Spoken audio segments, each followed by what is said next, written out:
ప్రజలపై అసాధారణంగా సంవత్సరానికి దాదాపు 3,400 కోట్ల రూపాయల వరకు పెంచినటువంటి పెట్రోల్ డీజిల్ భారాన్ని వెంటనే ఉపసంహరించాలని చెప్పి రాష్ట్ర ప్రభుత్వాన్ని డిమాండ్ చేస్తూ ఈ యొక్క నిరసన ర్యాలీ చేయడం జరిగింది.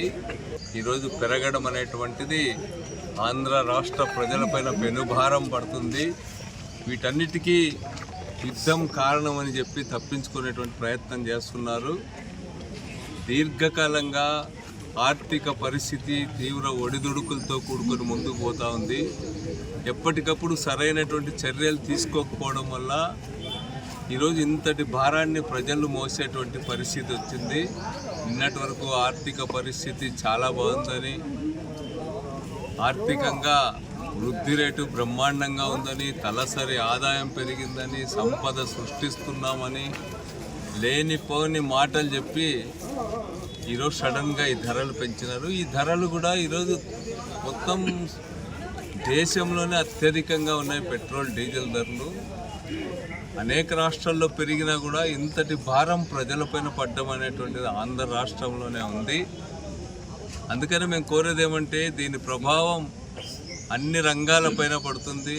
ఈరోజు ఎరువుల ధరలు ఆల్రెడీ పెరిగినాయి, గ్యాసు సిలిండర్ ధరలు పెరిగినాయి, అదేవిధంగా రవాణా ఖర్చులు పెరిగి ఈ భారం అన్ని వస్తువులకి అన్ని రంగాలకు కూడా విస్తరించబోతుంది. కాబట్టి ఇది చాలా ప్రమాదకరమైంది.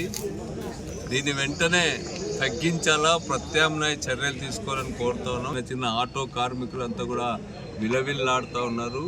సామాన్య ప్రజలపైన భారం మోపుతున్నాయి తప్ప ఈ ప్రభుత్వాలు ఈ కంపెనీస్ పైన కానీ లేకపోతే రాష్ట్ర ప్రభుత్వాలు కేంద్ర ప్రభుత్వాలు వాళ్ళు ఆ భారాన్ని వాళ్ళు కూడా భారంలో భాగస్వాములు కాకుండా కేవలం సాధారణ ప్రజలపై వేస్తున్నారు. దీని పట్ల మేము తీవ్రంగా నిరసన వ్యక్తం చేస్తున్నాం. జగన్మోహన్ రెడ్డి గారి నాయకత్వంలో జగన్మోహన్ రెడ్డి గారి పిలుపు మేరకు రాష్ట్ర వ్యాప్తంగా కూడా ఈ నిరసన కార్యక్రమాలు చేపట్టడం జరిగింది. ప్రభుత్వం ఈ నిరసన తీవ్రతను గుర్తించి వెంటనే స్పందించాలని చెప్పి కోరుతున్నాం. జై జగన్.